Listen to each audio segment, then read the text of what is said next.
അതെ ഗൈസ്, അപ്പോൾ നമ്മൾക്കും ഈ ഓസമത്തിൻ്റെ പപ്പടം നമുക്കും കിട്ടിയിട്ടുണ്ട്. അപ്പോൾ നമുക്ക് കിട്ടിയത് പപ്പടം വെച്ചാൽ ടൊമാറ്റോയിൽ വരുന്നുണ്ട്, ബീട്രൂട്ട് വരുന്നുണ്ട്, അതേപോലെ തന്നെ ക്യാപ്സിക്കം വരുന്നുണ്ട്. ഈ 3 ഫ്ലേവറിൽ ഇരുന്ന ഈ പപ്പടം ഉണ്ടല്ലോ, നമുക്ക് എന്ത് ചെയ്യാം, ചുമ്മാ പോയിട്ട് എണ്ണയിലൊക്കെ ഇട്ട് സെറ്റപ്പ് ആക്കിയിട്ട് ഉമ്മാക്ക് ഉപ്പാക്കും കൊടുത്ത് റിവ്യൂ എങ്ങനെ ചോദിച്ചു നോക്കാം. ഡിഫറെൻറ്റ് നോർമൽ പപ്പടത്തിനെക്കാട്ടി ഡിഫറെൻ്റ് ആയിട്ടാണ് ഈ പപ്പടം ഉണ്ടാവുക. അപ്പോൾ ടേസ്റ്റും കൂടി ഡിഫറെൻ്റ് ആണെന്ന് പറയുന്നത്.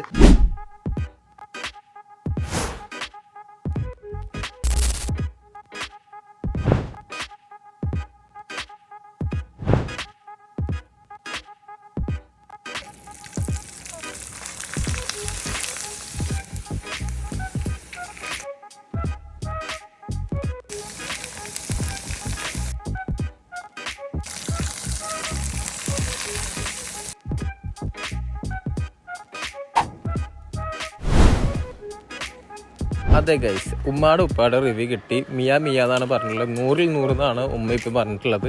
അപ്പോൾ അതുകൊണ്ട് ഞാനും കഴിച്ച് നോക്കി. ഒരു രക്ഷയില്ല വെച്ചാൽ ഒരു രക്ഷയില്ല കേട്ടോ. ഓരോ ഫ്ലേവറും ഒന്നിനൊന്ന് മെച്ചമായിരുന്നു. അപ്പോൾ ഇവരുടെ ഞാൻ അക്കൗണ്ടും കാര്യം താഴെ ഞാൻ കൊടുക്കുന്നുണ്ട്. അതേപോലെ തന്നെ ആവശ്യക്കാർ ഇതിനായിട്ട് ബന്ധപ്പെട്ട് ആവശ്യക്കാർ മേടിച്ച് ഒന്ന് ട്രൈ ആക്കി. എന്തായാലും എല്ലാവർക്കും നല്ലത് വരട്ടെ, നല്ലത് മാത്രം. ഓക്കെ, ഇത്രയുള്ളൂ കേട്ടോ. Okay, bye bye, see U.